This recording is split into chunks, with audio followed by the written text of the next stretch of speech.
से बोलिए सियावरी रामचंद्र भगवान की जय। हरे कृष्णा। ओम नमः शिवाय। प्रिय भक्तजनों, आज की कथा का शुभ आरंभ करते हैं सभी देवी देवताओं का सुमिरन करके। गोविंद जय जय, गोपाल जय जय, गोविंद जय जय, गोपाल जय जय, राधा रमण हरि गोविंद जय जय। ब्रह्मा की जय जय, विष्णु की जय जय, ब्रह्मा की जय जय, विष्णु की जय जय, उमापति शिव शंकर की जय जय, राधा की जय जय, रुक्मण की जय जय, राधा की जय जय, रुक्मण की जय जय, मोर मुकुट बंसीवाल की जय जय, गंगा की जय जय, यमुना की जय जय, गंगा की जय जय, यमुना की जय जय, सरस्वती त्रिवेणी की जय जय, राम की जय जय, सिया राम की जय जय, श्याम की जय जय, सिया राम की जय जय, दशरथ कुंवर चारों भाइयों की जय जय, कृष्ण की जय जय, लक्ष्मी की जय जय, कृष्ण की जय जय, लक्ष्मी की जय जय, कृष्ण बलदेव दोनों भाइयों की जय जय, गोविंद की जय जय, गोपाल जय जय, गोविंद जय जय, गोपाल जय जय, राधा रमण हरि गोविंद जय जय, राधा रमण हरि गोविंद जय जय। ओम नमो भगवते वासुदेवाय। जय श्री गणेश। भगवान शिव कहते हैं, सुंदरी, अब तुम दशम अध्याय के माहात्म्य की परम पावन कथा सुनो, जो स्वर्ग रूपी दुर्ग में जाने के लिए सुंदर सोपान और प्रभाव की चरम सीमा है। काशीपुरी में धीर बुद्धि नाम से विख्यात एक ब्राह्मण था, जो मुझ में प्रिय नंदी के समान भक्ति रखता था। वह पावन कीर्ति के आचरण में तत्पर रहने वाला, शांत चित्त और हिंसा, कठोरता और दुस्साहस से दूर रहने वाला था। जितेंद्रिय होने के कारण वह निवृत्ति मार्ग में ही स्थित रहता था। उसने वेद रूपी समुद्र का पार कर लिया था। वह संपूर्ण शास्त्रों के तात्पर्य का ज्ञाता था। उसका चित्त सदा मेरे ध्यान में संलग्न रहता था। वह मन को अंतर आत्मा में लगाकर सदा आत्म तत्व का साक्षात्कार किया करता था। अतः जब वह चलने लगता, तब मैं प्रेमवश उसके पीछे दौड़ दौड़कर उसे हाथ का सहारा देता रहता था। यह देख मेरे पार्षद भृंगिरिटी ने पूछा, भगवान, इस प्रकार भला किसने आपका दर्शन किया होगा? इस महात्मा ने कौन सा तप, होम, जप किया कि स्वयं आप ही पद पद पर इसे हाथ का सहारा देते चलते हैं? भृंगिरिटी का यह प्रश्न सुनकर मैंने इसका उत्तर देना आरंभ किया। एक समय की बात है, कैलाश पर्वत के पार्श्व भाग में पुनाग वन के भीतर चंद्रमा की अमृतमयी किरणों से धुली हुई भूमि में एक वेदी का आश्रय लेकर मैं बैठा हुआ था। मेरे बैठने के क्षण भर बाद ही सहसा बड़े जोर की आंधी उठी। वहाँ के वृक्षों की शाखाएं नीचे ऊपर होकर आपस में टकराने लगी। कितनी ही टहनियाँ टूट टूट कर बिखर गई। पर्वत की अविचल छाया भी हिलने लगी। इसके बाद वहाँ भयंकर महान शब्द हुआ, जिससे पर्वत की कंदराएं प्रतिध्वनित हो उठी। तदंतर आकाश से कोई विशाल पक्षी उतरा, जिसकी कांति काले मेघ के समान थी। वह कजल की राशि, अंधकार के समूह और पंख कटे हुए काले पर्वत सा जान पड़ता था। पैरों से पृथ्वी का सहारा लेकर उस पक्षी ने मुझे प्रणाम किया और एक सुंदर नवीन कमल मेरे चरणों में रखकर स्पष्ट वाणी में स्तुति आरंभ की। पक्षी बोला, देव, आपकी जय हो। आप चिदानंदमयी, सुधा के सागर, जगत के पालक हैं। सदा सद्भावना से युक्त और अनासक्ति की लहरों से उद्वालित है। आपके वैभव का कहीं अंत नहीं। आपकी जय हो। परिपूर्ण बुद्धि के द्वारा आप त्रिविध मलों से रहित हैं। आप जितेंद्रिय भक्तों के अधीन रहते हैं और ध्यान में आपके स्वरूप का साक्षात्कार होता है। आप अविद्यामय, उपाधि से रहित, नित्य मुक्त, निराकार, निरामय, असीम, अहंकार शून्य, आवरण रहित और निर्गुण हैं। आपके चरण कमल शरणागत भक्तों की रक्षा करने में प्रवीण हैं। अपने भयंकर ललाट रूपी महासर्प की विष ज्वाला से आपने कामदेव को भस्म किया है। आपकी जय हो। आप प्रत्यक्ष आदि प्रमाणों से दूर होते हुए भी परमाण्य स्वरूप हैं। आपको बार बार नमस्कार है। चैतन्य के स्वामी, त्रिभुवन रूपधारी, आपको प्रणाम है। मैं श्रेष्ठ योगियों द्वारा चुंबित आपके उन चरण कमलों की वंदना करता हूँ जो अपार भव पार के समुद्र से पार उतारने में अद्भुत शक्तिशाली हैं। महादेव साक्षात बृहस्पति भी आपकी स्तुति करने की धृष्टता नहीं कर सकते। सहस्त्र मुखों वाले नागराज शेष में भी इतनी चतुराई नहीं कि वे आपके गुणों का वर्णन कर सकें। फिर मेरे जैसे छोटी बुद्धि वाले पक्षी की तो विसात ही क्या है। उस पक्षी के द्वारा किए हुए इस स्तोत्र को सुनकर मैंने उससे पूछा, विहंगम, तुम कौन हो, कहाँ से आए हो? तुम्हारी आकृति तो हंस जैसी है मगर रंग कोए का है। तुम जिस प्रकार प्रयोजन को लेकर यहाँ आए हो मुझे बताओ। पक्षी बोला, देवेश, मुझे ब्रह्मा जी का हंस जानिए। धूर्जटे, जिस कर्म से मेरे शरीर में इस समय कालिमा आ गई उसे सुनो। हे प्रभु, यद्यपि आप सर्वज्ञ हैं तो भी मैं आपके पूछने पर बतलाता हूँ। सूरत नगर के पास एक सुंदर सरोवर है जिसमें कमल लहलाते रहते हैं। उसी में से बाल चंद्रमा के टुकड़े जैसे श्वेत मृणालों के ग्रास लेकर मैं बड़ी तीव्र गति से आकाश में उड़ रहा था। उड़ते उड़ते सहसा वहाँ से पृथ्वी पर गिर पड़ा। जब होश आया और अपने गिरने का कोई कारण ना देख सका तो मन ही मन सोचने लगा, अहो, यह मुझ पर क्या आ पड़ा। आज मेरा पतन कैसे हो गया। पके हुए कपूर के समान मेरे श्वेत शरीर में यह कालिमा कैसे आ गई। इस प्रकार विस्मित होकर मैं भी अभी विचार ही कर रहा था कि उस पोखरे के कमलों से मुझे ऐसी वाणी सुनाई दी, हंस उठो, मैं तुम्हारे गिरने और काले होने का कारण बतलाती हूँ। तब मैं उठकर सरोवर के बीच में गया और वहाँ 5 कमलों से युक्त एक सुंदर कमलिनी को देखा। उसको प्रणाम करके मैंने प्रदक्षिणा की और पतन का सारा कारण पूछा। कमलिनी बोली, कमल हंस, तुम आकाश मार्ग से मुझे लांग कर गए हो। उसी पातक के परिणामवश तुम्हें पृथ्वी पर गिरना पड़ा है और उसी के कारण तुम्हारे शरीर में कालिमा दिखाई देती है।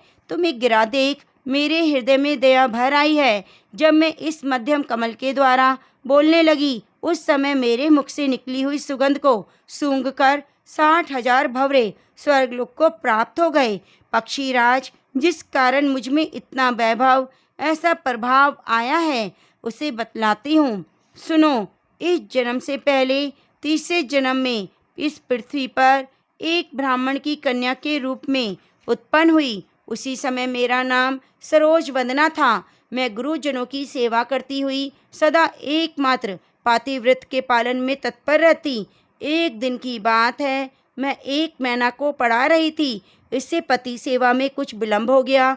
इससे पति देवता कुपित हो गए। उन्होंने शाप दिया, पापिनी, तू मैना हो जा। मरने के बाद यद्यपि मैं मैना ही हुई, तथापि पातिव्रत्य के प्रसाद से मुनियों के घर में मुझे आश्रय मिला। किसी मुनि कन्या ने मेरा पालन पोषण किया। मैं जिनके घर में थी वे ब्राह्मण प्रतिदिन प्रातःकाल विभूति योग नाम से प्रसिद्ध गीता के 10वें अध्याय का पाठ करते। मैं उस पापहारी अध्याय को सुना करती।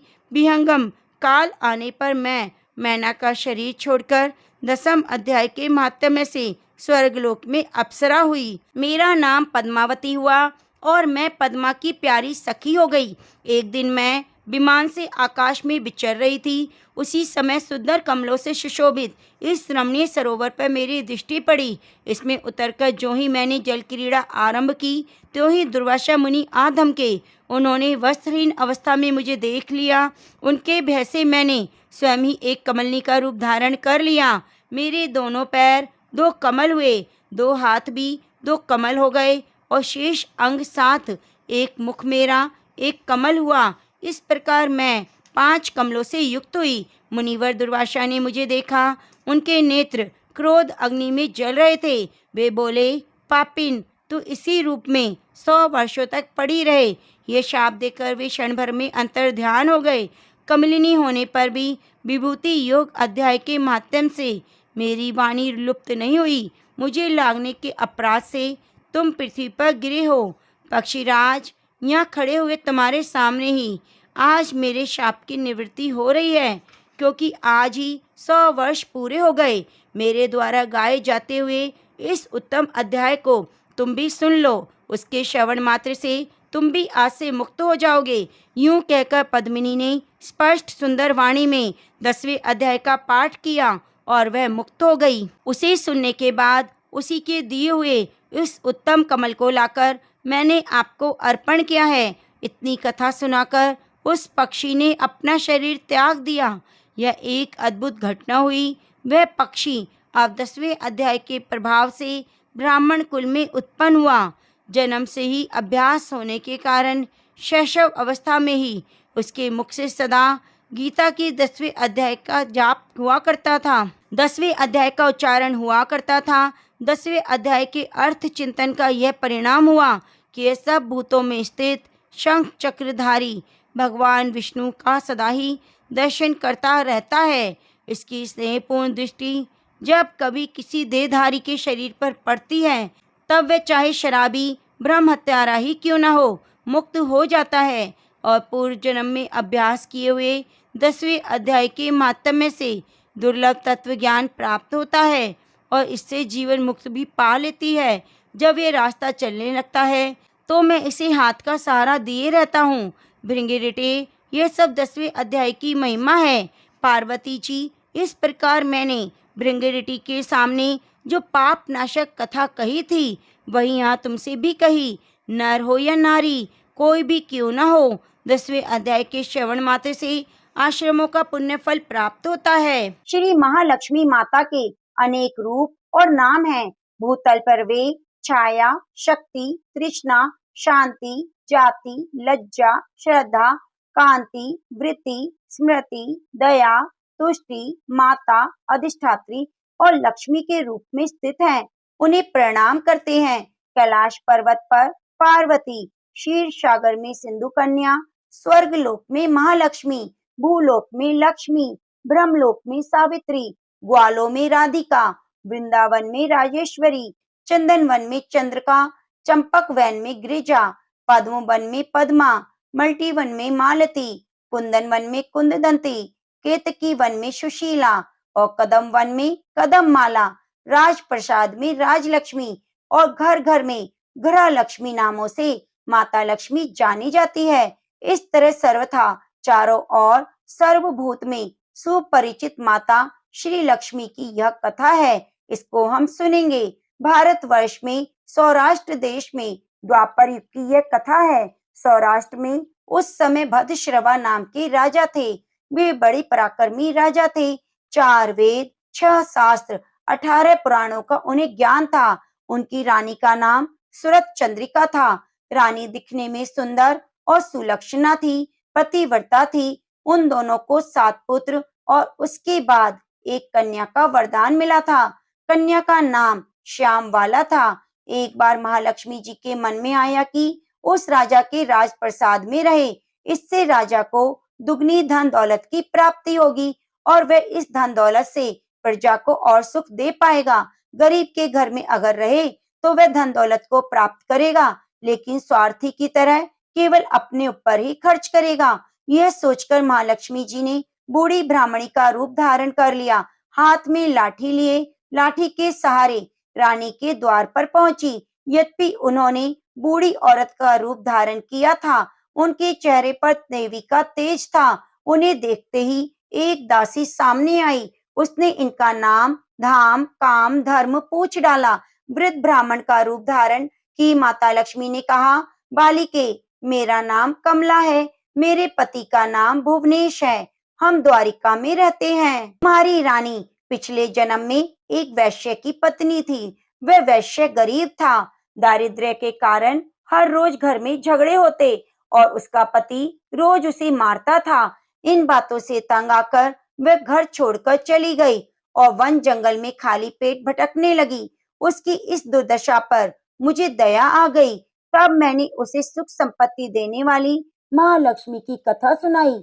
मेरे कहने पर उसने माता लक्ष्मी का व्रत किया। श्री महालक्ष्मी प्रसन्न हुई और उसकी गरीबी दूर हो गई। उसका घर संसार दौलत संपत्ति से भर गया। बाद में पति पत्नी दोनों परलोक सिधारे। लक्ष्मी व्रत करने के कारण वे लक्ष्मी लोक में रहे। उन्होंने जितने साल महालक्ष्मी का व्रत किया उतने हजारों साल उन्हें सुख भोग मिला। इस जन्म में उनका जन्म राजघराने में हुआ है, परंतु वह श्री महालक्ष्मी का व्रत करना भूल गई है। उसे याद दिलाने में आई हूँ। बुढ़िया की बातें सुनकर दासी ने उन्हें प्रणाम किया और महालक्ष्मी का व्रत किस प्रकार किया जाए इस बारे में पूछा। बुढ़िया रूप धारण किए हुए श्री महालक्ष्मी माता ने दासी को पूजा की विधि और महिमा बताई। उसके बाद वह दासी माता को प्रणाम कर रानी को बताने अंदर चली गई। राज वैभव में रहते हुए रानी को अपने ऐश्वर्य का बहुत घमंड था। संपत्ति और अधिकार की वजह से वह उन्मत्त हो गई थी। दासी द्वारा बताई गई बुढ़िया की बातें सुनकर वह आग बबूला होकर राजद्वार पर आकर बुढ़िया रूपी महालक्ष्मी पर बरस पड़ी। उसे मालूम नहीं था कि श्री महालक्ष्मी माता बुढ़िया का रूप धारण किए उसके द्वार पर आई हैं, परंतु रानी का इस कदर रूखा बर्ताव और अपना अनादर देखकर माता ने वहां ठहरना ठीक न समझा। वहां से चली गई। राह में उन्हें राजकुमारी श्यामबाला मिली। उन्होंने श्यामबाला को सारी बातें बताई। श्यामबाला ने अपनी ओर से श्री महालक्ष्मी माता से क्षमा मांगी। माता को उस पर दया आई। उन्होंने श्यामबाला को श्री महालक्ष्मी व्रत के बारे में बताया। उस दिन मार्गशीर्ष मास का पहला गुरुवार था। श्यामबाला ने परम श्रद्धा से श्री महालक्ष्मी का व्रत किया। फल स्वरूप राजा सिद्धेश्वर के सुपुत्र मालाधर से उसका विवाह हुआ। वह धन दौलत ऐश्वर्य वैभव से माला माल हो गई। पति के साथ ससुराल में आनंद से दिन बिताने लगी। इधर श्री महालक्ष्मी का रानी पर प्रकोप हुआ। फल स्वरूप राजा भद्रश्रवा का राज्य और राज कारोबार नष्ट हो गया। यहाँ तक कि खाने के लाले पड़ गए। ऐसी हालत में एक दिन रानी ने राजा से निवेदन किया, हमारा दामाद इतना बड़ा राजा है, धनवान है, ऐश्वर्यशाली है, क्यों ना उसके पास जाएं, अपना हाल उसे बताएं, वह जरूर हमारी मदद करेगा। इस बात पर राजा भद्रश्रवा दामाद के पास रवाना हुए। राज्य में पहुंचकर एक तालाब के किनारे थोड़ी देर विश्राम के लिए बैठ गए। तालाब से पानी लेते आते जाते दासियों ने उन्हें देखा। उन्होंने विनम्रता से उनकी पूछताछ की। तब उन्हें यह मालूम हुआ कि वे रानी श्यामबाला के पिता हैं। तो दौड़ते हुए जाकर उन्होंने रानी को सारी बात बताई। रानी ने दासी के हाथ राज परिधान भेजकर ठाठ से उनका स्वागत और आदर सत्कार किया, खान पान कराया। जब वे लौटने लगे तो सोने की मोहरों से घड़ा भर दिया। राजा भद्रश्रवा जब वापस लौटे तो उन्हें देखकर रानी सूरत चंद्रिका खुश हुई। उन्होंने सोने की मोहरों से भरे घड़े का मुंह खोला, पर हाय भगवान, घड़े में तो धन के बदले कोयले मिले। यह सब श्री महालक्ष्मी के प्रकोप से हुआ। इस प्रकार दुर्दशा में कई दिन बीत गए। इस बार रानी स्वयं अपनी कन्या के पास गई। इस दिन अगन मास का अंतिम गुरुवार था। श्यामबाला ने महालक्ष्मी का व्रत किया, पूजा की और अपनी माता से भी व्रत करवाया। इसके बाद रानी अपने घर आई। श्री महालक्ष्मी का व्रत रखने से उसे फिर से राजपाट, धन दौलत, ऐश्वर्य प्राप्त हो गया। वे फिर से सुख शांति आनंद में जीवन बिताने लगी। कुछ दिनों बाद राजकन्या श्यामबाला अपने पिता के घर आई। उसे अपने घर देखकर सूरत चंद्रिका को पुरानी बातें याद आ गईं। यही कि श्यामबाला ने अपने पिता को घड़ा भरकर कोयला दिया था, लेकिन उसने तो ऐसा नहीं दिया था। इस कारण श्यामबाला को पिता के घर आने पर उसका कोई आदर आतिथ्य नहीं हुआ, बल्कि अनादर हुआ। पर उसने इस बात का बुरा नहीं माना। अपने घर लौटते समय उसने पिता के घर से थोड़ा नमक ले लिया। अपने घर लौटने पर उसके पति ने पूछा, आप अपने मायके से क्या लाई? इस पर उसने जवाब दिया, वहां का सार लाई हूँ। पति ने पूछा, इसका मतलब क्या हुआ? श्याम बाला ने कहा, थोड़ा धीरज रखें, सब मालूम हो जाएगा। उस दिन श्याम बाला ने सारा भोजन नमक डाले बिना बनाया और परोसा। पति ने खाना चखा, सारा खाना नमक बिना था, इसलिए स्वाद न आया। फिर श्याम बाला ने थाली में नमक डाला, इससे सारा भोजन स्वादिष्ट लगने लगा। तब श्याम बाला ने पति से कहा, यही है वह मायके से लाया हुआ सार। पति को उसकी बात सही लगी। फिर वे दोनों हंसी मजाक करते हुए भोजन करने लगे। कहा गया है कि इस तरह से जो कोई श्रद्धा भाव से माता लक्ष्मी की पूजा करता है, वृत कथा को सुनता है, उस पर माता की कृपा प्राप्त होती है, सुख संपत्ति शांति प्राप्त होती है, मनोकामनाओं की पूर्ति होती है। परंतु यह सब प्राप्त होने पर माता की पूजा को भूलना नहीं चाहिए। हर गुरुवार को व्रत पाठ अवश्य करना चाहिए। तो प्रेम से बोलिए, माता लक्ष्मी की जय, लक्ष्मी नारायण भगवान की जय। एक बार भगवान श्री कृष्ण और अर्जुन भ्रमण पर निकले तो उन्होंने मार्ग में एक निर्धन ब्राह्मण को भिक्षा मांगते हुए देखा। अर्जुन को उस पर दया आ गई और उन्होंने उस ब्राह्मण को स्वर्ण मुद्राओं से भरी हुई एक पोटली दे दी, जिसे पाकर ब्राह्मण बहुत खुश हुआ और अपने सुंदर भविष्य के सुंदर स्वप्न देखता हुआ घर लौट चला। किंतु उसका दुर्भाग्य उसके साथ चल रहा था। रास्ते में एक लुटेरे ने वह पोटली छीन ली। ब्राह्मण दुखी होकर फिर से भिक्षावृत्ति में लग गया। अगले दिन फिर अर्जुन की दृष्टि जब उस ब्राह्मण पर पड़ी तो उन्होंने उसके कारण पूछा। ब्राह्मण ने सारा विवरण अर्जुन को बता दिया। ब्राह्मण की व्यथा सुनकर अर्जुन को फिर से उस पर दया आ गई।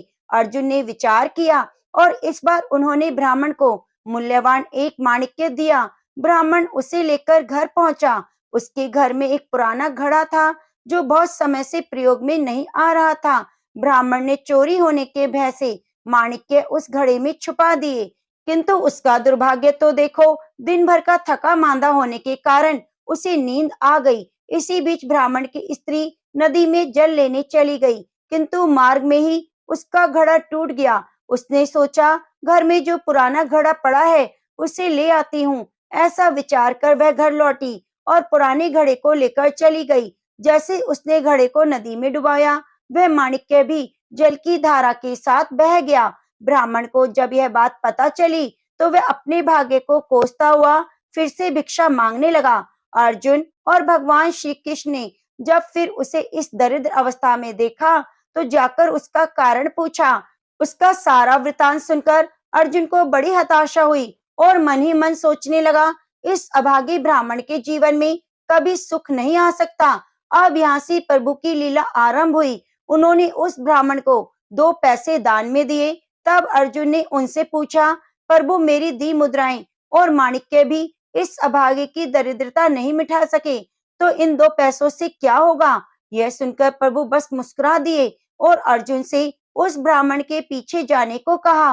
रास्ते में ब्राह्मण सोचता हुआ जा रहा था कि 2 पैसों से तो एक व्यक्ति के लिए भी भोजन नहीं आएगा। प्रभु ने उसे इतना तुच्छ दान क्यों दिया?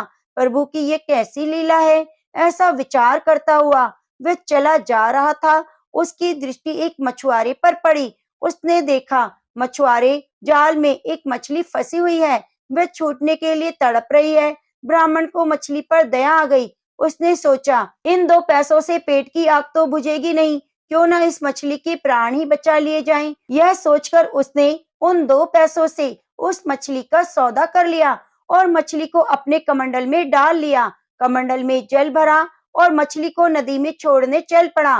तभी मछली के मुख में से कुछ निकला। उस निर्धन ब्राह्मण ने देखा, वह वही माणिक्य था जो उसने घड़े में छुपाया था।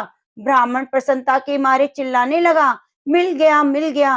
तभी भाग्यवश लुटेरा भी वहां से गुजर रहा था, जिसने ब्राह्मण की मुद्राएं लूटी थी। उसने ब्राह्मण को चिल्लाते हुए सुना, मिल गया, मिल गया। लुटेरा भयभीत हो गया। उसने सोचा कि ब्राह्मण उसे पहचान गया और इसीलिए चिल्ला रहा है। अब जाकर राज दरबार में उसकी शिकायत करेगा।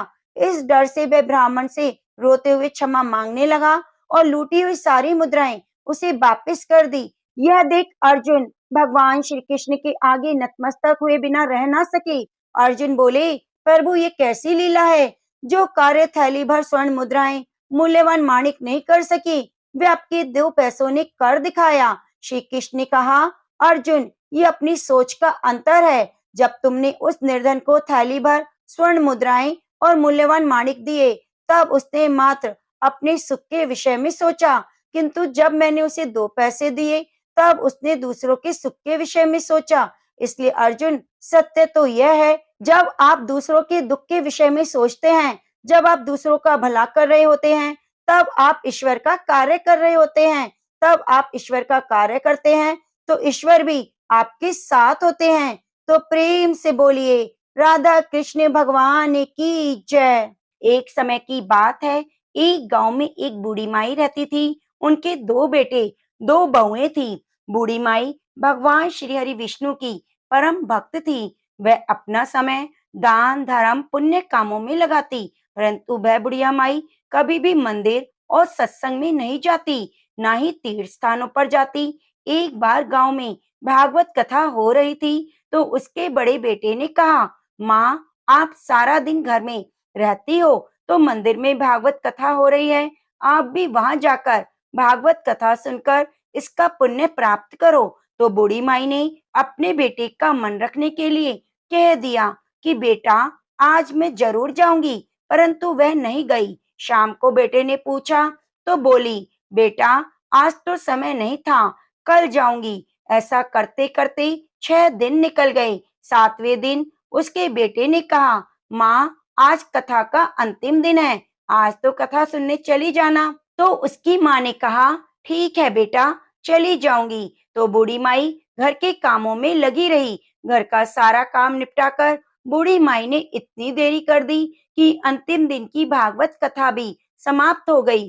पर वह बूढ़ी माई घर से मंदिर के लिए चल पड़ी थी। उधर मंदिर से भगवान श्री हरि विष्णु एक बूढ़े सन्यासी का रूप धारण करके बूढ़ी माई के मार्ग में आकर खड़े हो गए और बूढ़ी माई को देखकर कहने लगे, माई तुम अब कहाँ जा रही हो? तो बूढ़ी माई ने कहा, भागवत कथा सुनने जा रही हूँ। तो सन्यासी रूपधारी भगवान श्री हरि विष्णु ने कहा, अब इतनी देर से क्यों जा रही हो? वहां तो कथा समाप्त हो गई, अब तुम वहां जाकर क्या करोगी?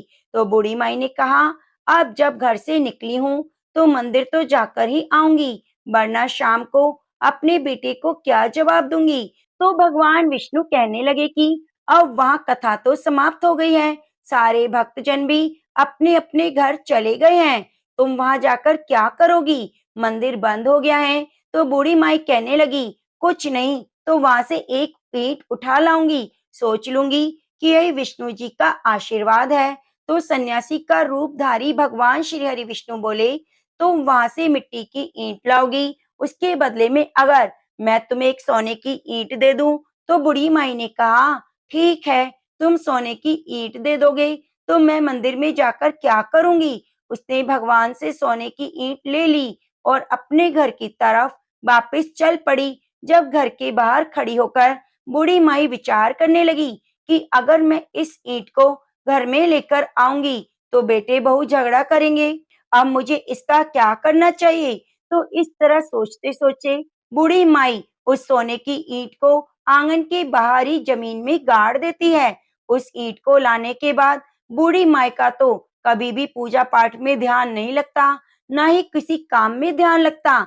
जब भी खाने पीने के लिए बैठती तो उस ईंट की तरफ ध्यान चला जाता। वह सब तो कुछ छोड़ छाड़ कर बस उस ईंट की निगरानी में बैठी रहती। तो इस तरह खाना पीना छोड़ देने के कारण बूढ़ी माई दिन प्रतिदिन कमजोर होती चली गई।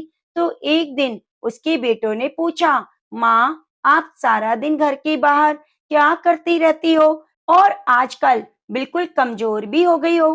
तो बूढ़ी माई कहने लगी, बेटा कुछ नहीं, मैं तो आने जाने वाले लोगों को देखती रहती हूँ। उसने अपने बेटों को ईंट के बारे में कुछ भी नहीं बताया। इसी तरह दिन प्रतिदिन कमजोर होते एक दिन बूढ़ी माई चल बसी। यमराज के दूत बूढ़ी माई को लेने आए और उसे लेकर धर्मराज जी के पास पहुंचे।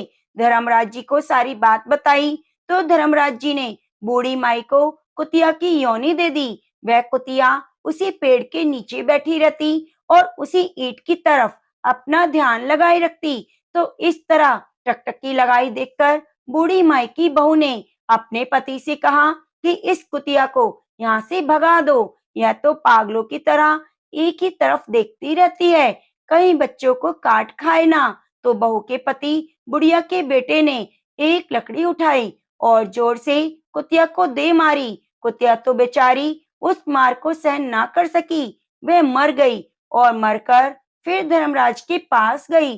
तो धर्मराज ने उसको अब की बार सर्प की योनि दे दी। अब वह तो सर्प बनकर वहीं पर आ गई। जब भी समय मिलता आंगन के बाहर जहाँ सोने की ईंट गड़ी थी वह चक्कर लगाकर वापस चली आती। एक दिन बेटे बहू की नजर उस पर पड़ गई तो उन्होंने उस सांप को भी मार दिया। तो इस प्रकार वह बूढ़ी माई दूसरी योनि से छूटकर धर्मराज के पास पहुंची। तो अब की बार धर्मराज जी ने उसे कीड़ी नगरा बना दिया।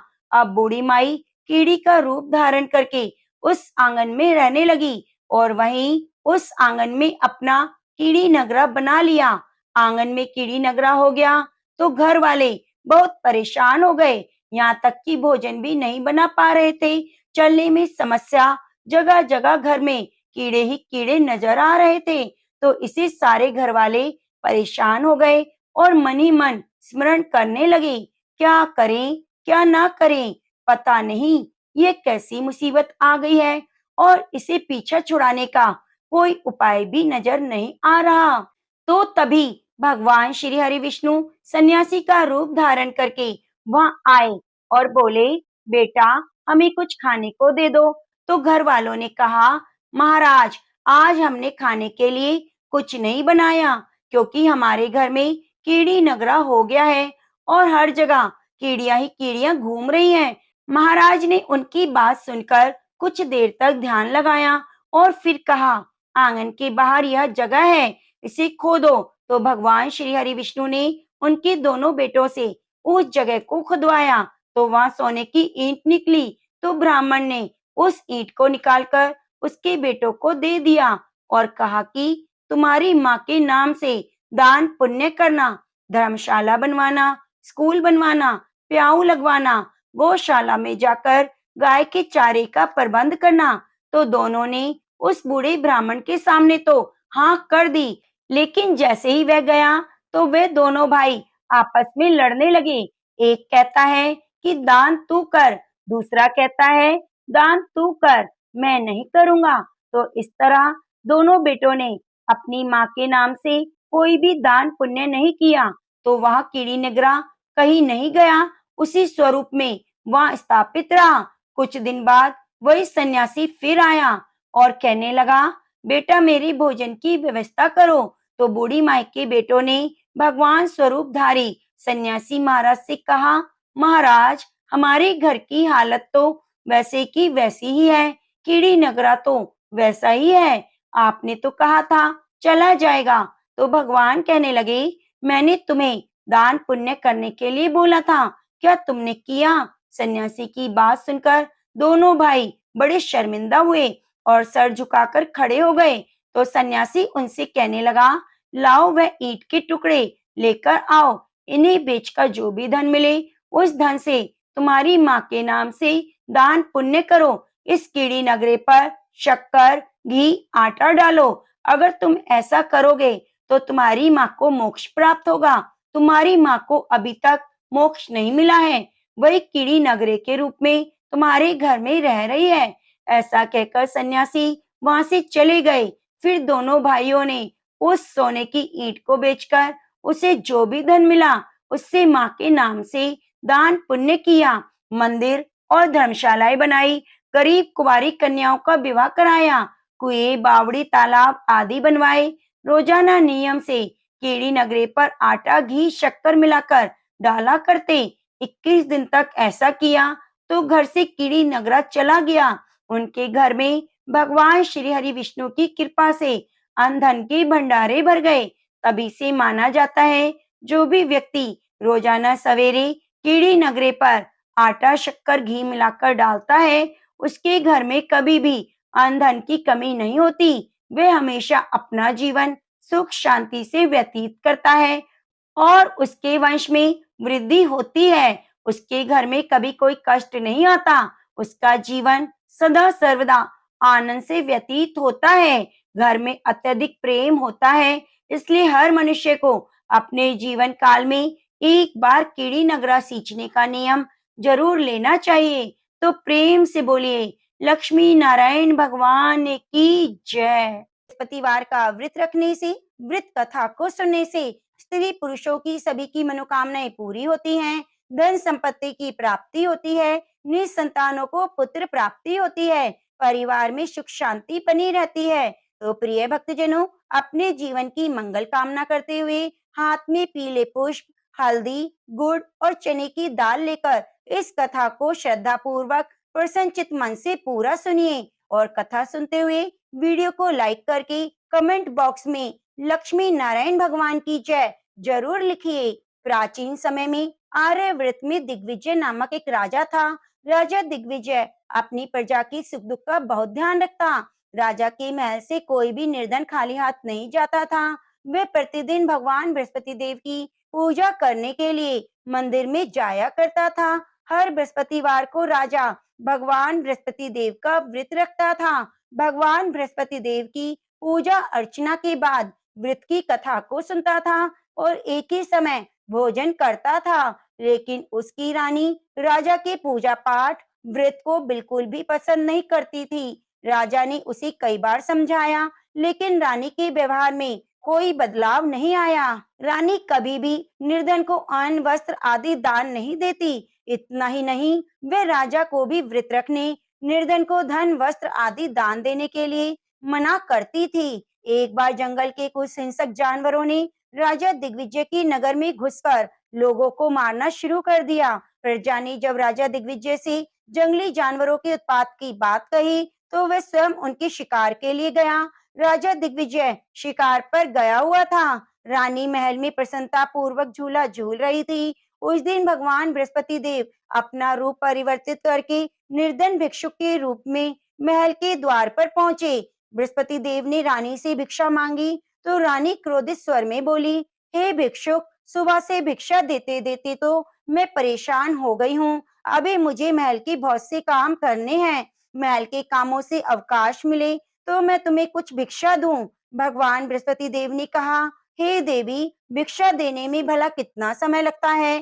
तुम भिक्षा देकर भी महल के कामों को पूरा कर सकती हो। भिक्षुक के वचन सुनकर रानी ने क्रोधित होकर कहा, लोगों को दान देने के लिए तो मेरे पति ही बहुत हैं। वे हर समय भिक्षुक को अन्न वस्त्र धन आदि दान देते रहते हैं। उनके इस तरह दान देने से मैं तो बहुत तंग आ चुकी हूँ। इससे तो अच्छा है हमारा सारा धन ही समाप्त हो जाए, ताकि प्रतिदिन दान देने के कष्ट से मुक्ति मिले। रानी की बात सुनकर भगवान बृहस्पति देव मन ही मन मुस्कुराते हुए बोले, हे रानी, भगवान तुम्हारी ये इच्छा अवश्य पूरी करेंगे। तुम इस समस्या से छुटकारा पाना चाहती हो तो बृहस्पतिवार को सुबह सूर्य उदय से पहले मत उठना। जब सूर्य की तेज धूप निकल आए तभी उठना। फिर पूरे महल को गोबर से लीपकर सिर से पांव तक स्नान करना। अपने लंबे बालों को अवश्य धोना। राजा से कहना वे बृहस्पतिवार को हजामत बनवाए। राजा को भोजन में मांस मदिरा अवश्य देना। निरंतर 7 बृहस्पतिवार तक ऐसा करने से तुम्हें धन की मुसीबत से अवश्य मुक्ति मिल जाएगी। इतना कहकर भिक्षुक का रूप धारण किए भगवान बृहस्पति देव कुछ दूर चलकर अदृश्य हो गए।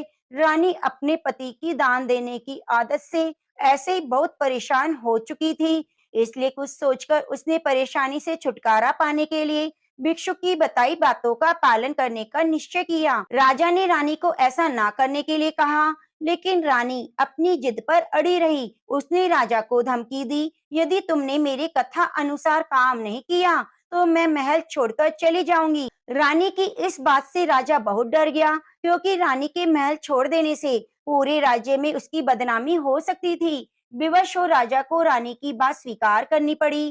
3 बृहस्पतिवार के बाद उसे कुछ करने की जरूरत ही नहीं पड़ी, क्योंकि तीसरे बृहस्पतिवार को ही सारा धन समाप्त हो गया था।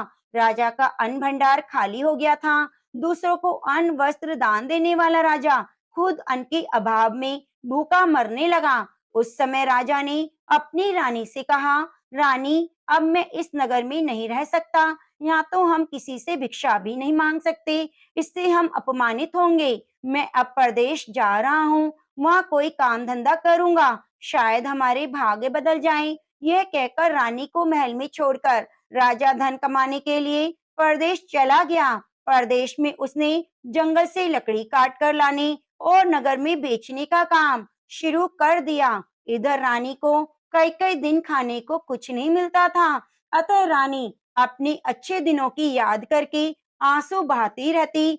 एक दिन रानी ने भूख से परेशान होकर अपनी दासी से कहा, दासी, समीप के नगर में मेरी एक बहन रहती है, वे बहुत धनवान है, तो उसके पास जाकर 5 सेर अनाज ले आ। उस अनाज से कुछ दिन तो पेट भरेगा, उसके बाद कहीं मेहनत मजदूरी करके काम चलाएंगे।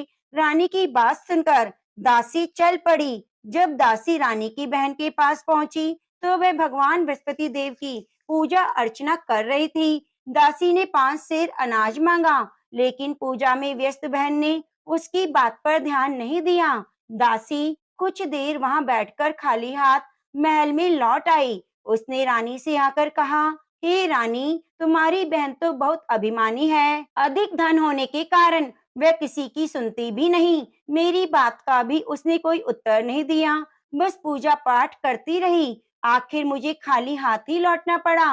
रानी ने उदास मन से कहा, दासी, जब बुरे दिन आते हैं तो कोई सहायता नहीं करता, अपने भी मुंह मोड़ लेते हैं। ये सब हमारे भाग्य का दोष है। उधर पूजा पाठ के बाद रानी की बहन ने जब दासी की ओर देखा तो वह वहां से जा चुकी थी। बहन ने सोचा, अवश्य मेरी बहन पर कोई विपत्ति आ पड़ी है, तभी तो उसने दासी को भेजकर 5 सेर अनाज मंगवाया है। यह सोचकर वह एक घोड़ा गाड़ी पर सवार हो रानी से मिलने चल पड़ी। रानी के महल में पहुंचकर उसने कहा, बहन, मुझे क्षमा करना। जब तुम्हारी दासी आई थी उस समय मैं बृहस्पति देव की पूजा कर रही थी, इसलिए पूरी वृत कथा सुने बिना मैं उठ नहीं सकती थी। बृहस्पति देव का पूजन समाप्त करके जब मैं उठी तो तुम्हारी दासी वहां से लौट आई थी। रानी ने बहन को सारी दुख भरी कहानी सुनाकर कहा, मैंने दासी को 5 सेर अनाज लाने के लिए भेजा था।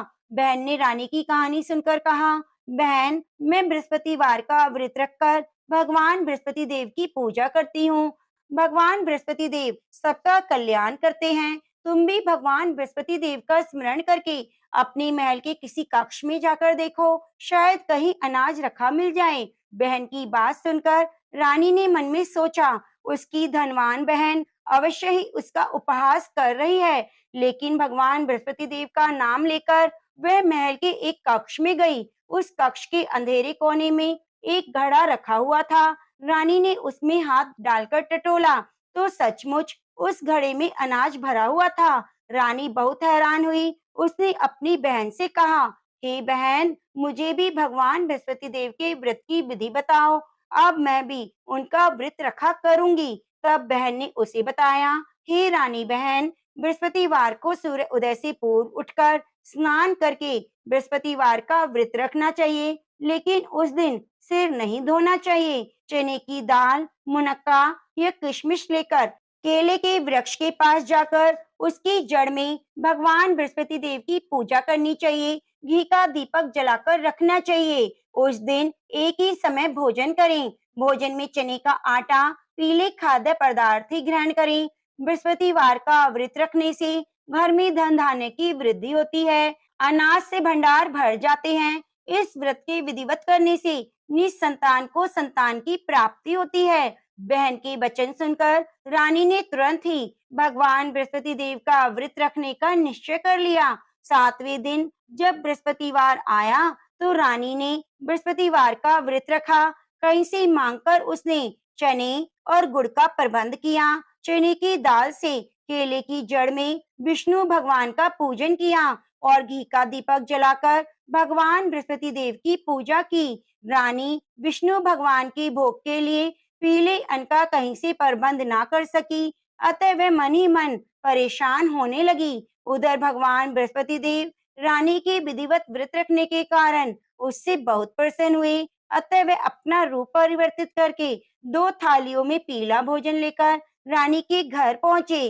भगवान बृहस्पति देव ने दासी से कहा, हे दासी, मैं तुम्हारी रानी के लिए व्रत का पीला भोजन लाया हूँ। भोजन देकर वह चले गए। दासी ने रानी से भगवान बृहस्पति देव को भोग लगाकर भोजन करने के लिए कहा। रानी को कुछ पता नहीं था।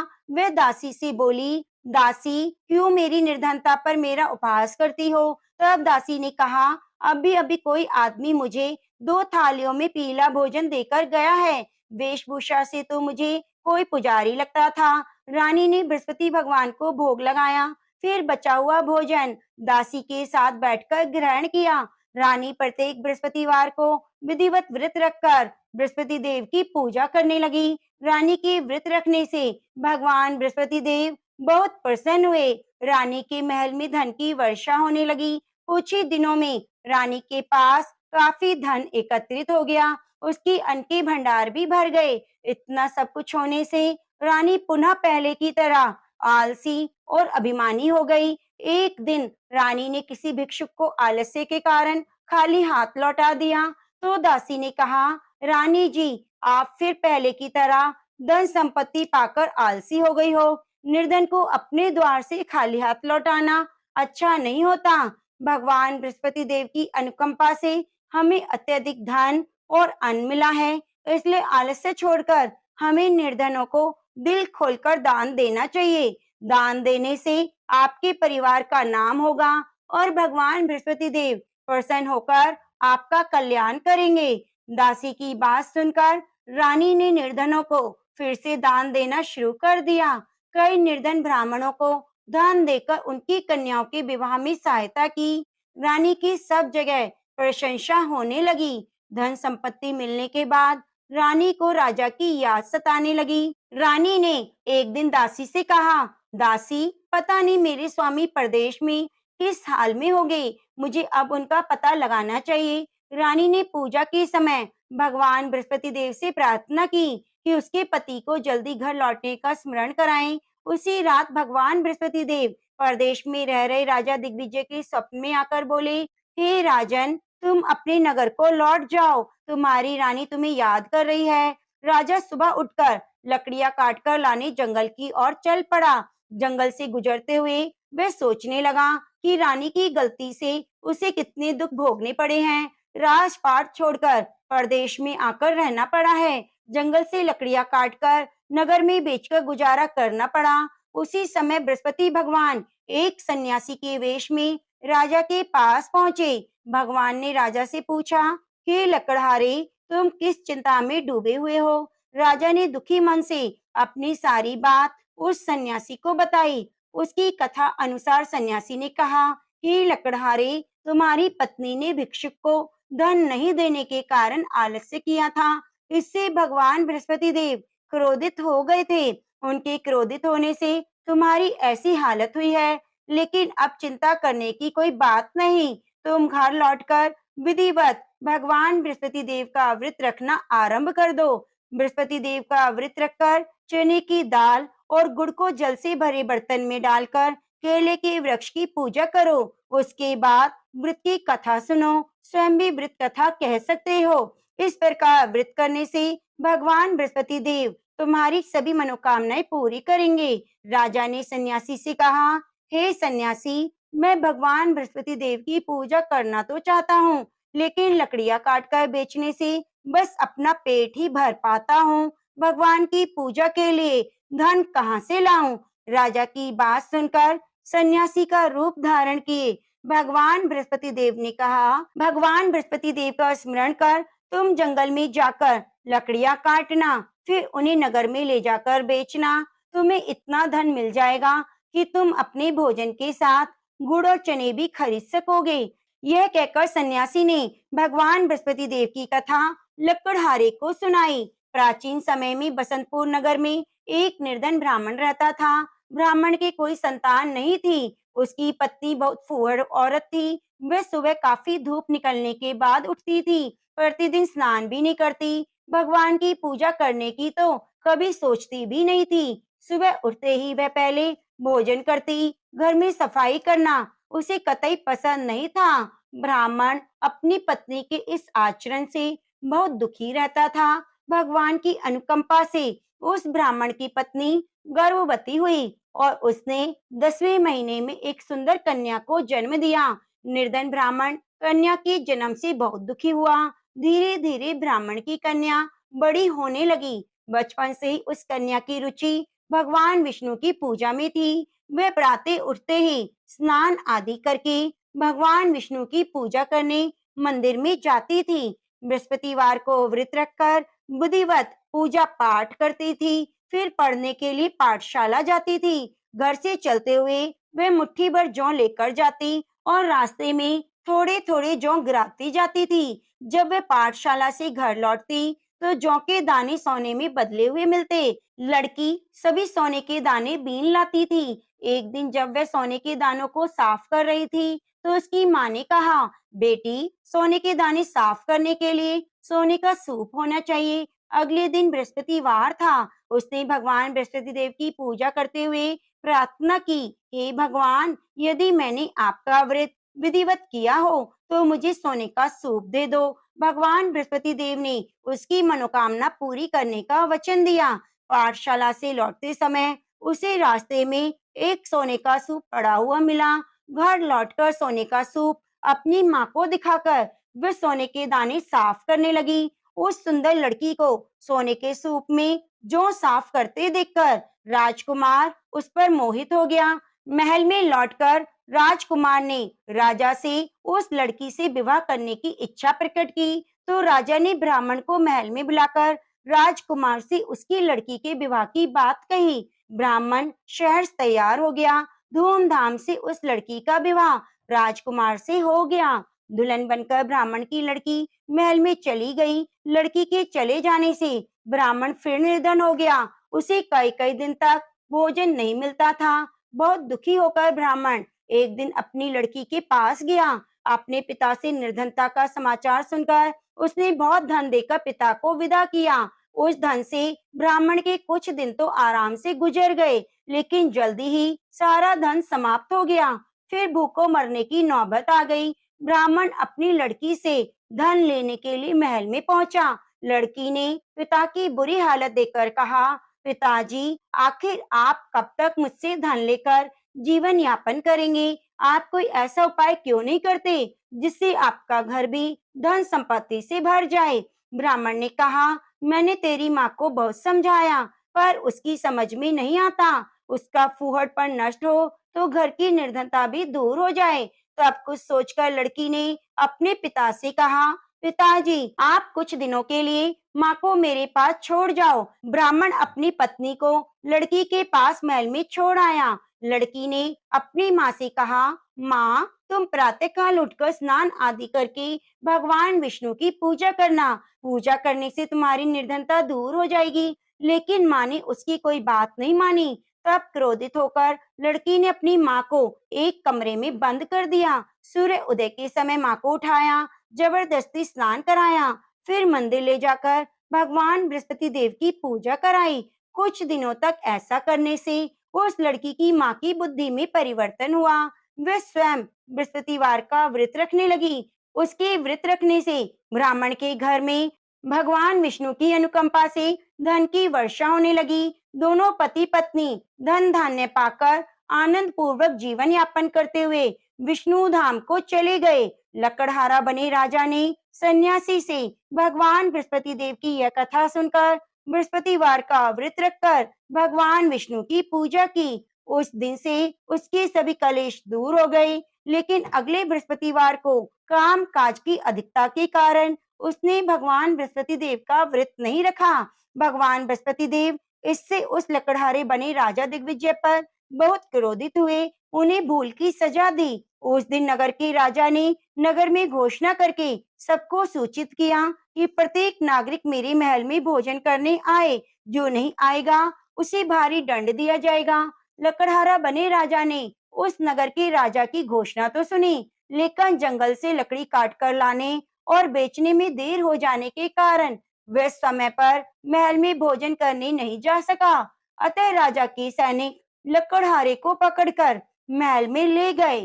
राजा ने उसे महल के एक कक्ष में बिठाकर भोजन कराया। उस कक्ष में एक खूंटी पर रानी का सोने का हार लटका हुआ था। लकड़हारा अकेला उस कक्ष में भोजन कर रहा था।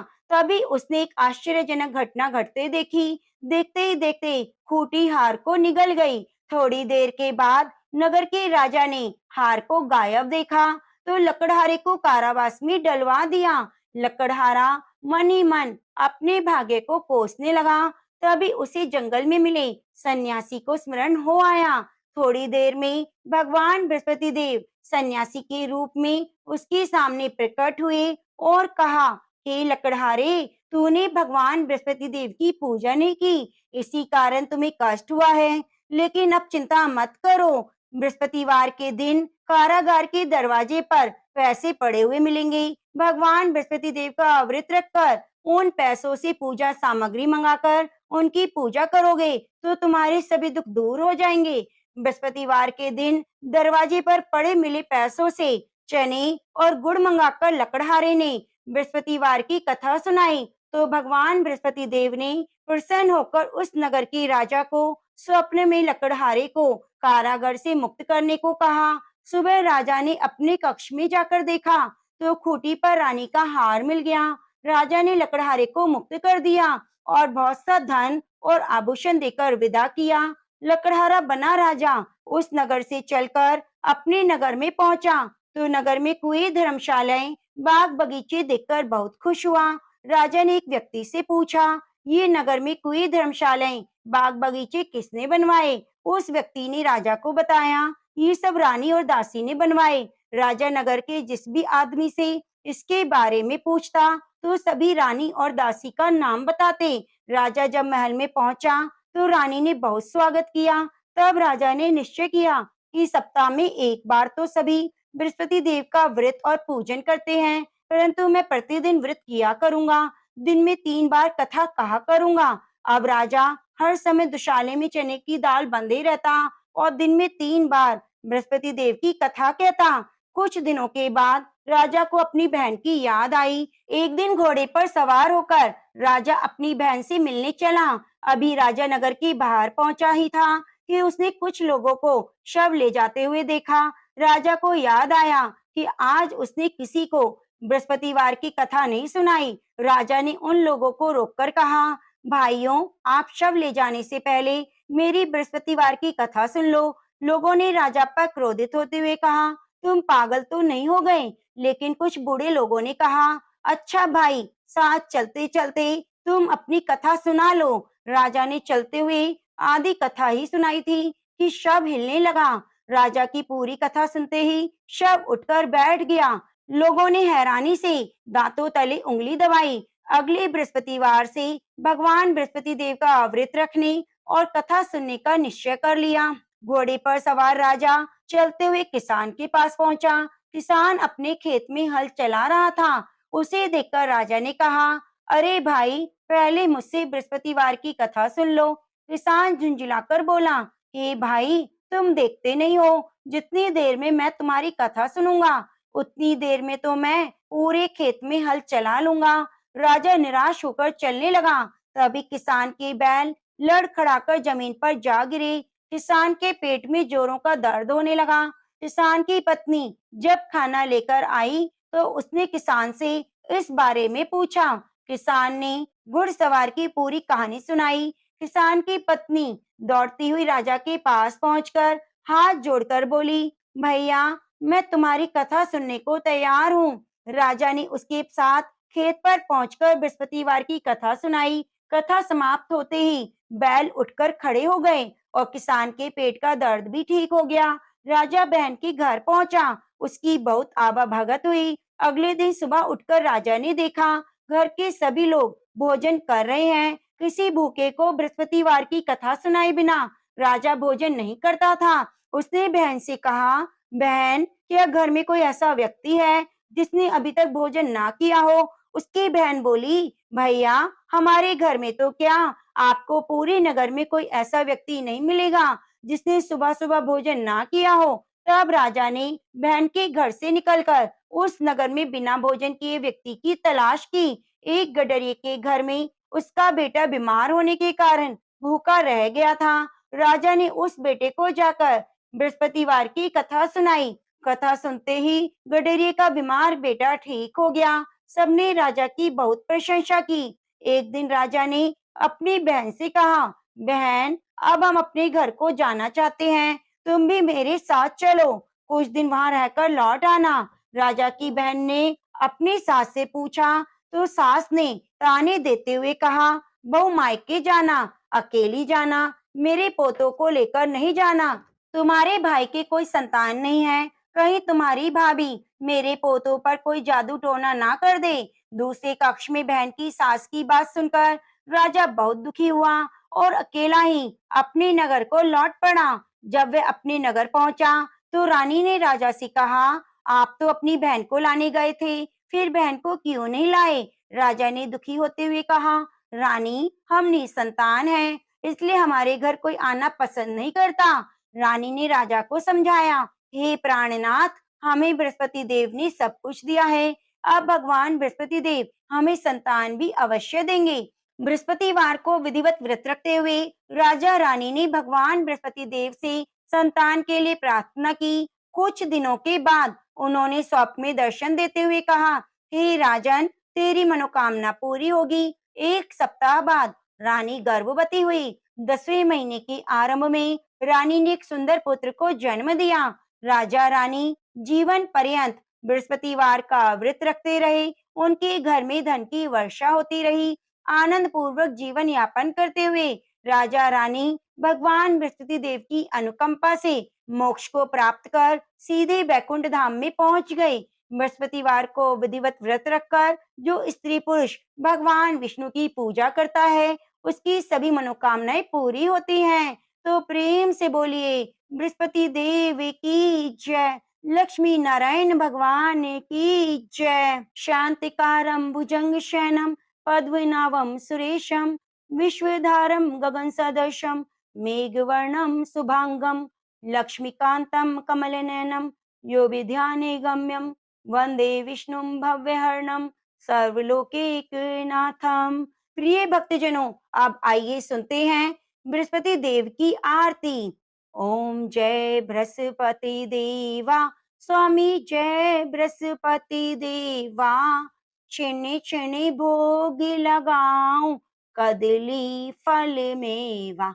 ओम जय बृहस्पति देवा, तुम पूर्ण परमात्मा, तुम अंतर्यामी, स्वामी तुम अंतर्यामी, जगत पिता जगदीश्वर, तुम सबके स्वामी। ओम जय बृहस्पति देवा, चरणामृत निज निर्मल, सभी पातक की हरता, स्वामी सभी पातक की हरता, सकल मनोरथ दायक, कृपा करो भरता। ओम जय बृहस्पति देवा, तन मन धन अर्पण कर, जो जन शरण पड़े, प्रभु जो जन शरण पड़े, प्रभु प्रकट तभी होकर आकर द्वारे खड़े। ओम जय बृहस्पति देवा, दीन दयाल दयानिधि भक्त हितकारी, पाप दोष सभी हरता, भव बंधन हारी। ओम जय बृहस्पति देवा, सकल मनोरथ दायक, सभी संशय हारी, विषय विकारी मिटाओ, संतन सुखकारी। ओम जय बृहस्पति देवा, जो कोई आरती तेरी प्रेम सहित गावे, जेठानंदी आनंद कर, सो निश्चय फल पावे। ओम जय बृहस्पति देवा, ओम जय बृहस्पति देवा, ओम जय बृहस्पति देवा। प्रेम से बोलिए, लक्ष्मी नारायण भगवान की जय। प्रिय भक्तजनों, यदि आपको हमारे द्वारा सुनाई गई कथा थोड़ी सी भी अच्छी लगी है तो कृपया वीडियो को ज्यादा से ज्यादा शेयर कीजिए, लाइक कीजिए और कमेंट करना बिल्कुल भी ना भूलिए। मिलते हैं अगली कथा कहानी के साथ। बगल में बनी घंटी को भी दबा लीजिए, जिससे आने वाली प्रत्येक कथा की नोटिफिकेशन आपको सबसे पहले मिल सके।